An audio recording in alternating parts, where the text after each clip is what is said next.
Uh, that was confusing.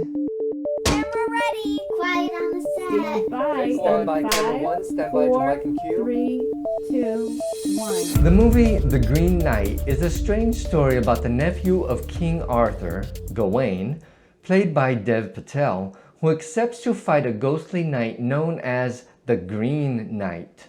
In an odd twist, the ghost simply bends down and offers Gawain a chance to chop off the knight's head without a fight. As part of the deal, Gawain gets to keep the Green Knight's axe, but he has to go on a quest 1 year later, find the knight, and allow the ghost to deliver the same blow as the knight dealt him with the same axe. Gawain sets off 1 year later. During the journey, his virtue is tested through strange encounters with other people and entities, such as a fox that could talk. I know this is sounding weird, and trust me, it is. Even people who like the movie think it's weird. It's one of those films that you either like or you don't.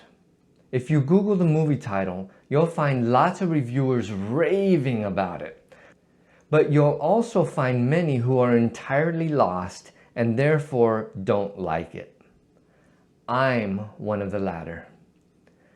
The script is based on a poem written in the Middle Ages. The problem is there's simply not enough context to the story, so the final result is a confusing mishmash that leaves people wondering what happened. What happened? One audience member I talked to even commented that he'd have to go on YouTube to understand the movie. Thumbs down for the script.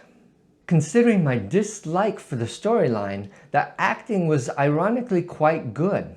Somehow the actors took a completely confusing script to heart and presented performances worthy of an Oscar. One of my favorite scenes where the actors show believable emotion was when Gawain met the woman who lost her head. It's confusing because she has her head, but she tells him she doesn't, that it was cut off and thrown in the pond. She asks him to get her head from that small pond. He agrees to get it, but right before he jumps in, he asks, "What do I get if I retrieve your head?" The woman shot back, offended. "Why would you even ask?"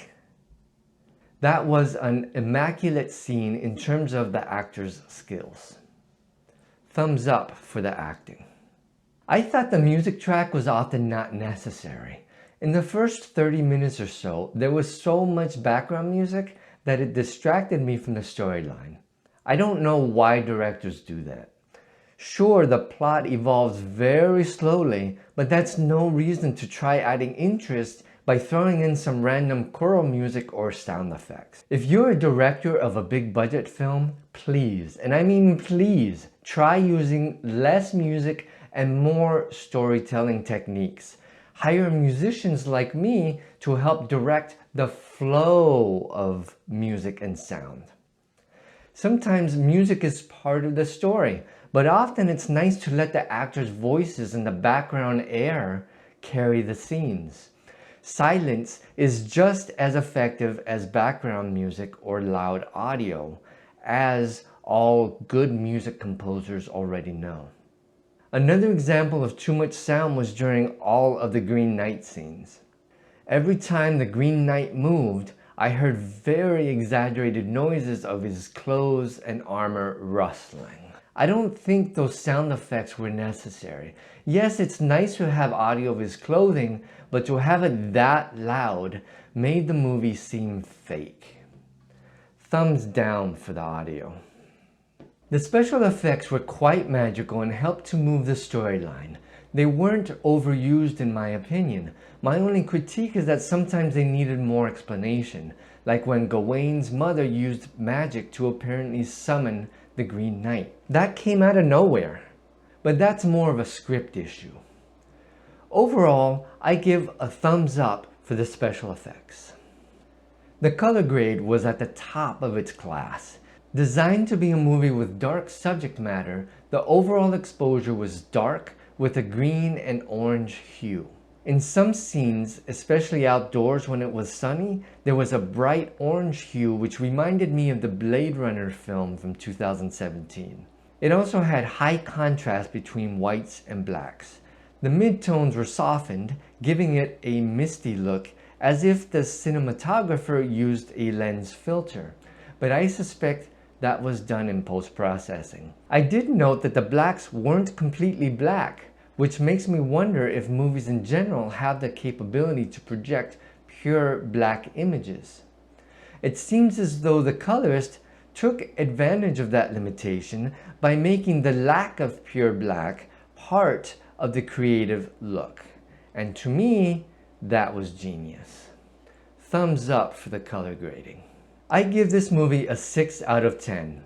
The problem was that the director struggled to carry the storyline of the poem and extend it into a full-length movie that made sense. Most people, including me going into the theater, have no idea that the poem drives the plot. Henceforth, I was completely confused. I didn't see why Gawain would accept the Green Knight's challenge. What's in it for Gawain? What's in it for the Green Knight? Was the axe Gawain's motivation? If that's true, why didn't he use that axe in battle?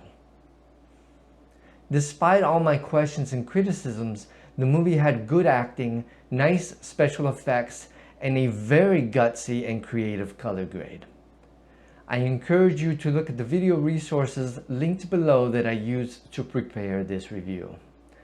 Thank you, and stay tuned for my next review. As always, subscribe, hit the thumbs up, and tell me what you thought about this review in the comments below. And I'll see you in Ramon's First Take Movie Review.